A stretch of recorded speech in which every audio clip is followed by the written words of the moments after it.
Hello everyone, welcome to our YouTube channel. आज आपण पाहणार आहोत सब्जेक्ट वर्ब ॲग्रीमेंट. बघा, इंग्लिशचे वाक्य तयार करत असताना किंवा इंग्लिशचे वाक्य बोलत असताना आपलं बऱ्याच वेळेस कन्फ्युजन होतं की आता सब्जेक्टनंतर ॲम वापरू, इज वापरू की आर वापरू, वाज वापरू की वेअर वापरू, सीट वापरू की सीट्स वापरू, डू वापरू की डज वापरू की डीड वापरू. असे असंख्य प्रश्न आपल्या मनात तयार होतात आणि मग आपल्याला लिहायला किंवा बोलायला अडथळा निर्माण होतो.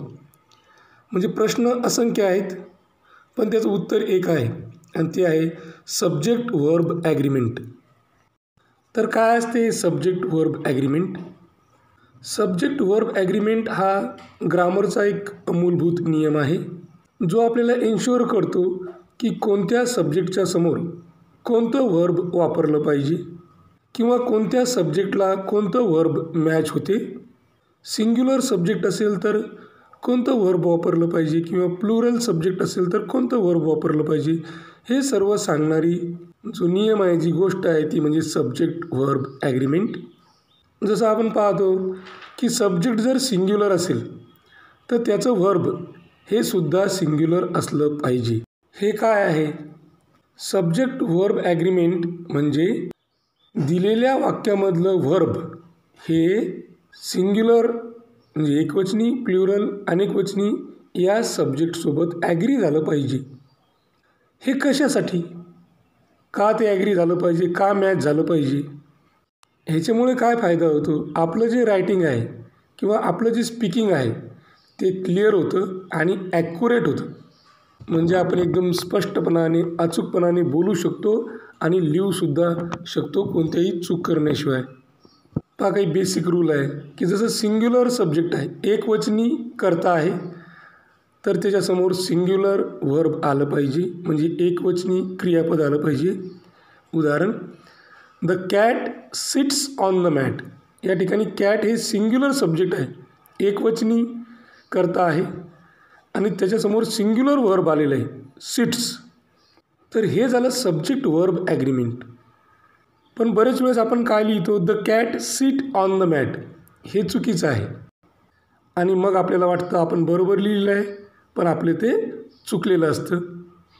त्यानंतर पहा, प्लुरल सब्जेक्ट, अनेकवचनी कर्ता, त्याचसमोर आलं पाहिजे प्लुरल वर्ब, अनेकवचनी वर्ब. जसं the cats sit on the mat. या ठिकाणी कॅट्स हे अनेकवचनी आहे आणि त्याच्यासमोर अनेकवचनीच वर्ब सीट आलेलं आहे. बघा, आता हे एकवचनी अनेकवचनीचे काही उदाहरणं आपण पाहू. पहिले आपण पाहू एकवचनी. शी गोज टू द स्टोअर. या ठिकाणी शी हे एकवचनी आहे, तर गोज, शीच्या समोर गोज. He is happy. ही एकवचनी आहे, त्याच्यामुळे या ठिकाणी इज आलेलं आहे.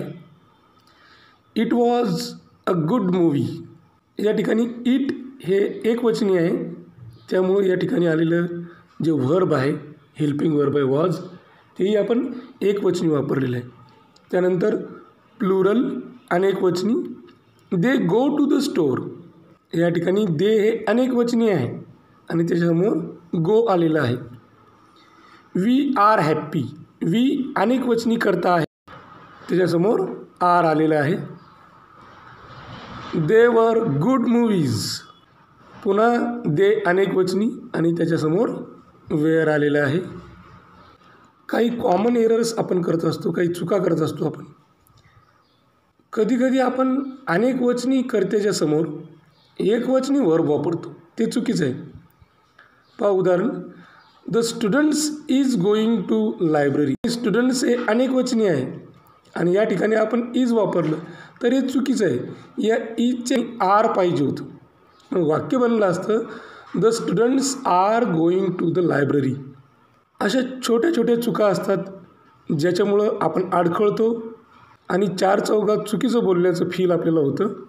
बघा, कधीकधी आपण सिंग्युलर सब्जेक्ट म्हणजे एकवचनी कर्त्याच्या समोर प्लुरल वर्ब, अनेकवचनी क्रियापद वापरतो, हे सुद्धा चुकीचं आहे. The car were parked outside. The car म्हटल्यानंतर एकवचनी आहे, एक कार आहे, त्यानंतर वेअर पाहिजे नाही, त्या ठिकाणी वॉज पाहिजे. वाक्य कशा पद्धतीने लिहू आपण? The car was parked outside. या साध्या साध्या सोप्या सोप्या गोष्टी आपण लक्षात ठेवणं आवश्यक आहे. या चुका कशा पद्धतीने टाळायच्या त्याच्या काही टिप्स आहेत. पहिले, आयडेंटिफाय द सब्जेक्ट. कर्ता ओळखा. आपण ज्यावेळेस एखादं वाक्य पाहतो किंवा तयार करतो, कन्स्ट्रक्ट करतो, लिहितो, अशा वेळेस तो असलेला जो कर्ता आहे, सब्जेक्ट आहे, तो नाऊन आहे की प्रोनाऊन आहे, एकवचनी आहे, अनेकवचनी आहे, ते पहिले ओळखायला शिका. त्यानंतर महत्त्वाची गोष्ट की जे कंपाऊंड सब्जेक्ट आहेत. कंपाऊंड सब्जेक्ट म्हणजे काय? की दोन किंवा जास्त सब्जेक्ट हे अँडनं जोडलेले असतील, अशांना आपण कंपाऊंड सब्जेक्ट म्हणतो. हे कंपाऊंड सब्जेक्ट दोन असतील तर तो एक सब्जेक्ट एकवचनी आहे आणि दुसरा सब्जेक्टसुद्धा एकवचनी आहे. पण आपण लक्षात हे घेतलं पाहिजे, ते जरी एकवचनी असतील तर ते दोन अँडनं जोडलेले आहे आणि आता ते दोन अँडनं जोडल्यामुळं ते अनेकवचनी झालेले आहेत. बघा, याचं एक उदाहरण आपल्याला देता येईल. The cat and the dog are playing in the garden. बघा, आपण नुसतं कॅट वापरलं असतं, द कॅट वापरलं असतं, इज आलं असतं. डॉग वापरलं असतं, इज आलं असतं. पण आपण the cat and the dog हे दोन्ही एकत्र वापरलेले आहेत. हे एकत्र वापरल्यामुळं तो सब्जेक्ट प्लुरल झाला, म्हणून आपल्याला आर वापरावं लागत आहे. म्हणजे अँडनं जर का दोन सब्जेक्ट हे एकत्र जोडलेले असतील तर त्यासमोर आपल्याला प्लुरल म्हणजे अनेकवचनी व्हर्ब वापरावा लागतो. बघा, दुसरी एक गोष्ट आहे की हेच सब्जेक्ट जर ऑर किंवा नॉर ह्यांनी जोडले असतील तर अशा वेळेस काय करायचं? तर अशा वेळेस जोडलेला जो दुसरा सब्जेक्ट आहे त्या सब्जेक्टसाठी सिंग्युलर वर्ब वापरायचं की प्लुरल वर्ब वापरायचं ते आपल्याला त्या सब्जेक्टनुसार ठरवायचं आहे. ऑर आणि नॉरनं जोडलेले जे काही सब्जेक्ट आहेत त्यापैकी पहिल्या सब्जेक्टबद्दल विचार करायचा नाही आहे आपल्याला. जे ऑरच्या नंतर किंवा नॉरच्या नंतर दुसरा सब्जेक्ट येणार आहे त्याच्यासाठी आपल्याला वर्ब वापरायचा आहे. मग तो सब्जेक्ट आपल्याला पाहायचा आहे सिंग्युलर आहे की प्लुरल आहे. बघा, हेच वाक्य आपल्याला उदाहरण देऊन सांगता येईल. उदाहरण आहे, neither the dog nor the cat is allowed in the bedroom. या ठिकाणी डॉग अँड द कॅट असतं तर आर आला असतं. आता नायदर नॉर आहे, नॉरच्या नंतर द कॅट आहे. द कॅट हे सिंग्युलर आहे आणि त्याच्यामुळे या ठिकाणी आपल्याला इज वापरावं लागत आहे. बघा, काही शब्द असतात जे आपल्याला कन्फ्यूज करतात. असे कोणकोणते शब्द आहेत जे आपल्याला कन्फ्यूज करतात?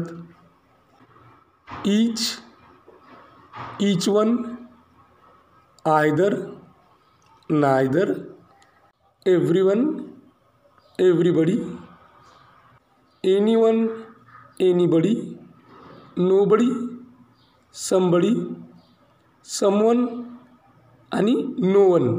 आता हे सिंग्युलर आहेत की प्लुरल आहेत हा प्रश्न आपल्या मनात निर्माण होईल.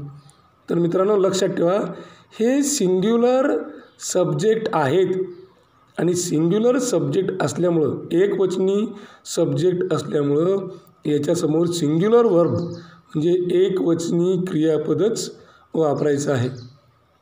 त्यानंतर काही शब्द आहेत, सीझर्स, ट्राउझर्स.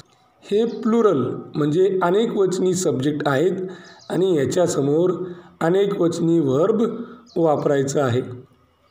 तर हे होतं सब्जेक्ट वर्ब ॲग्रीमेंट.